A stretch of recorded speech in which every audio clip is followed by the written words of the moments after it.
Tonight we are hosting our annual Executive Women in Leadership event. We are delighted to be joined by 70 clients, and the topic for this year's event is the journey to becoming a non-executive director. For organisations, their executive teams and their management are really in the thick of it, running a business, heads down, and often putting out lots of fires. So having non-execs that can often take a 30,000 foot view is really useful. They get an external perspective of the business, but also they get that independent view of whether the business is being run well and whether risks are being well managed. I think that a lot of people don't even realise these roles exist.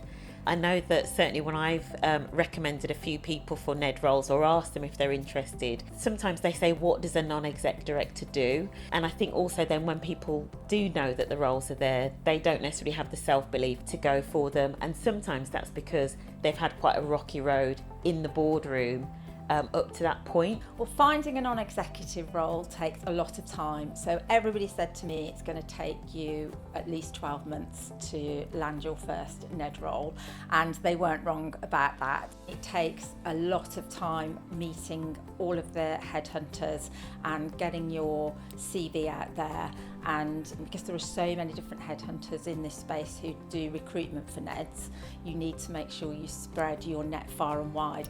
That's what I did. I went out and I met them all and got my CV with them, and then opportunities came after that.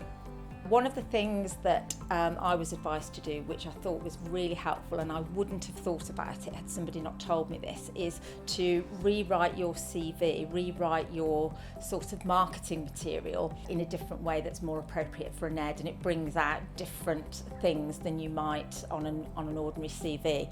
I would definitely make sure that where you can, you get the support of your organisation, the organisation that you do an executive role or a full-time role. Try and get their support. I had the support of my chair and my CEO, and that made a huge difference because they were able to introduce me to lots of the headhunters, and that is very powerful. And just put the time in and make sure that you recognise that it's going to take time and just accept that that's the case. I think the ability to listen and to know that they're going into a position where they've thought about why they want to do it, not sort of just go blindly into any NED position. So I'm looking for people who've got a breadth of experience, people who are open to ideas and also have some great ideas themselves, who want to listen but also perhaps want to make a change.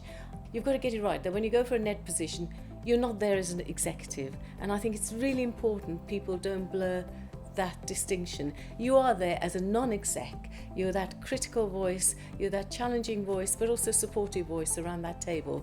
I also think that people who can challenge constructively, as a member of a board, you need to be able to challenge constructively, but you can't do that without evidence. So people who come to an argument or a debate or a discussion having thought about what they want to say, have evidence, but also flexible to think that they can move around. I also think when people are looking for a NED position, they shouldn't be flattered by headhunters. You know, it's very easy to say, oh, so-and-so wants me, but actually they might want you, but do you want them? I think that's a question you should be asking yourself. The first thing is you need the organisation that you're working for to actually acknowledge and see the benefit of you being a NED. And most organisations do. You know, they can see me actually being far more rounded and being able to take a step back from the day-to-day piece as a result of being a NED. Then, actually, on the other side, in terms of the board that you're sitting on as well, there needs to be the recognition that you have got a day job as well. And therefore, obviously, when you're in the room, in terms of your NED responsibilities, you're absolutely in the room, but you're given the licence that actually if something really important does come up in your day job, that they'll actually give you space to actually deal with that. Then in terms of actually preparing for the board meetings, unfortunately, it's a lot of weekend reading, right? It does get easier. So the first year is actually really, really hard. You'll feel that you have to read everything in absolute detail. Then once you've been through one cycle, it actually does become easier and it does become a bit more routine. Also, what I would suggest is that if you sit on more than 2 committees, actually make sure the board space out those committees. What you don't want to be doing is prepping for 2 committees the following week. Realistically, you can only ever do 1. So first of all, the appointment of non-execs can be almost like a fast track way to get some diversity in at board level in organisations. But it is not the be all and end all, and diversity within the executive board also needs to be challenged and needs to be progressed. But one of the things I think that having diversity in the NEDs can do is, from a representation standpoint, the organisation can show that it is committed to greater diversity, and there can be that trickle down effect. But I think in terms of what NEDs can do more sort of intentionally for a business is that they can hold the business accountable for making improvements in terms of equality, diversity and inclusion.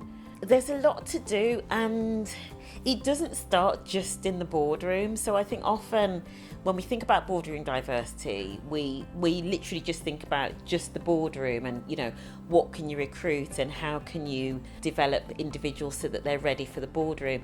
It starts way further down in the organisation. So the McKinsey Women in the Workplace survey talked about the broken rung. So right at the lower levels, you know, there's something like for every 100 men that is promoted, only 87 women are promoted, and actually only 82 women of colour. So it starts right down there. So it's not as straightforward as just saying hire more women at the top. You know, organisations need to literally look at every level and see where women are kind of getting stuck and address those levels.